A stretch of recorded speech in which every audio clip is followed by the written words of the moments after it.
Hello everyone. आज इस lecture में हम पढ़ेंगे सेडेटिव एंड हिप्नोटिक्स के बारे में। बात करें सेडेटिव की तो ये क्या है। सेडेटिव वो ड्रग हैं जो कि एक्साइटमेंट को क्या करती हैं, रिड्यूस करती हैं और पर्सन को काम करती हैं, शांत करती हैं।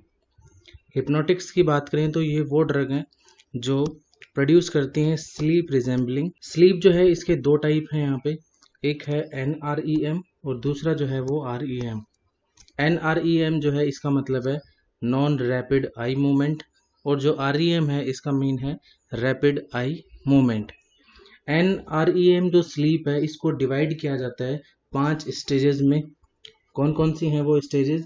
0, 1, 2, 3 एंड 4। ये टोटल जो है वो हमारे पास 5 फेजेज हैं और इन 5 फेजेज में से जो सेकंड स्टेज है यहाँ पर उसका जो स्लीप टाइम है वो कितना है? 50%। ठीक है, तो ये आपको यहाँ पर याद रखना है। अगर हम REM की बात करें तो ये कॉन्स्टिट्यूट करता है about 30% of the total sleep time.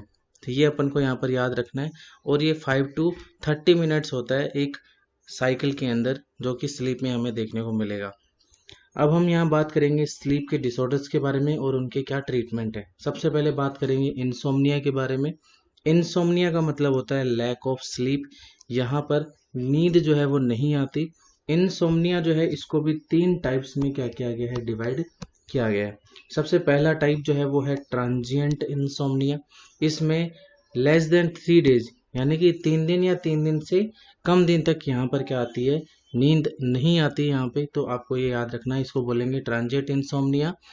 और सेकंड टाइप जो है इंसोम्निया का वो है शॉर्ट टर्म इंसोम्निया। इसमें 3 दिन से लेकर के 3 वीक्स तक क्या नहीं आती? नींद नहीं आती।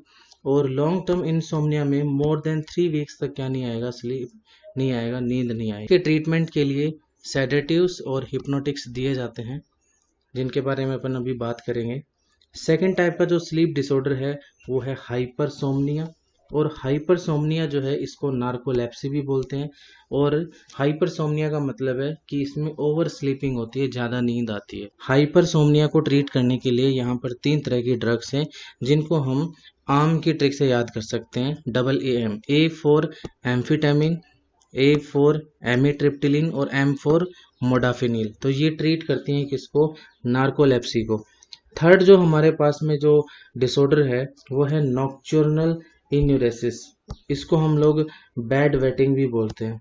ठीक है, छोटे बच्चे जो टॉयलेट कर देते हैं ना बेड में, उसको बोलते हैं नॉक्चर्नल एन्यूरेसिस। इसको ट्रीट करने के लिए TCA का यूज किया जाता है, ट्राईसाइक्लिक एंटी डिप्रेसेंट का। और ट्राईसाइक्लिक एंटी डिप्रेसेंट के अलावा डेस्मोप्रेसिन्स का भी यूज किया जाता है। डेस्मोप्रेसिन। अब हम बात करेंगे सेडेटिव और हिप्नोटिक ड्रग है इनके क्लासिफिकेशन की। अब आप इसको याद कैसे रखोगे? इसको आप याद रख सकते हो BB नम से। ठीक है, BBNMM, BB नम। यहाँ पर B से याद रखना है आपको बेंजोडाइजिपिन। सेकंड B से आपको याद रखना है बार्बिट्यूरेट। N से याद रखना है नॉन बेंजोडाइजिपिन हिप्नोटिक्स। M से याद रखना है आपको मेलेटोनिन रिसेप्टर एगोनिस्ट। और M से याद रखना है मिसलेनियस। तो टोटल हमारे पास में 5 तरह के क्या होंगे? ये क्लासिफाई कर दिया हमने सेडेटिव और हिप्नोटिक ड्रग्स को। BB नम, benzodiazepine, barbiturate, non benzodiazepine hypnotics, melatonin receptor agonist और मिसलेनियस ड्रग्स। अब हम यहाँ पर बात करेंगे कि बेंजोडाइजिपिन जो ड्रग्स हैं इनमें कौन कौन सी क्या आती हैं? ड्रग्स इसमें आती हैं। तो इसको याद करने के लिए भी हमारे पास में एक ट्रिक है। कैसे याद करोगे आप? इसमें ट्रिक याद रखनी है आपको। Benzodiazepine can produce hypnotic activity of the lower CNS। तो इसमें आपको याद रखना क्या? Benzodiazepine can produce hypnotic activity of the lower CNS। अब इसमें याद कैसे रखना आपको? बेंजो में कौन सी ड्रग आएगी यहाँ पर? ब्रोमाजिपाम। डाइजिपिन में याद रखना है डाइजिपाम। कैन में याद रखना क्लोरडाइजिपोक्साइड। प्रोड्यूस में याद रखो पैराजिपाम। हिप्नोटिक में याद रखना है halazepam. Activity alprazolam of oxazepam, the temazepam, lower lorazepam. और CNS में याद रखना है क्लोनाजिपाम। तो ये टोटल हमारे पास में बेंजोडाइजिपिन की क्या आ गई? ड्रग्स आ गई। अब हम यहाँ पर बात करेंगे बार्बिट्यूरेट्स के बारे में। बारबिट्यूरेट जो है इनको 3 पार्ट में क्या किया गया है, क्लासीफाई किया गया है, लॉन्ग एक्टिंग, शॉर्ट एक्टिंग और अल्ट्रा शॉर्ट एक्टिंग, जो कि इनका क्या है, ड्यूरेशन ऑफ एक्शन है।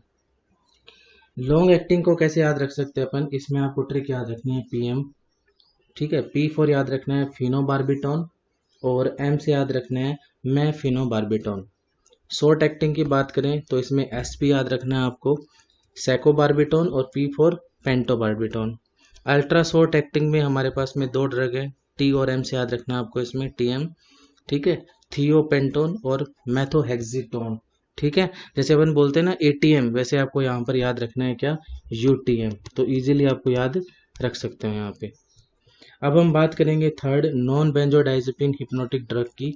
इसमें 4 तरह के ड्रग्स आती हैं, कौन कौन सी, इसमें आप याद रखना जोपिक्लोन, और दूसरे में याद रखना इसमें एस जोपिक्लोन, और क्या याद रखोगे इसमें जालपिलोन और जोलपीडेम। तो टोटल 4 ड्रग्स हैं इसमें। अब बात करते हैं मेलेटोनिन रिसेप्टर एगोनिस्ट की। इसमें जैसे मेडिकल रिप्रेजेंटेटिव को शॉर्ट फॉर्म में बोलते हैं एमआर, तो M for melatonin receptor agonist, और आर से आपको याद रखना है रामिल्टियोन। और मिसलेनियस के अंदर जो ड्रग्स आएंगी वो हैं ओपियोइड्स, प्रोमेथाजीन, न्यूरोलेप्टिकस और क्लोरल हाइड्रेट।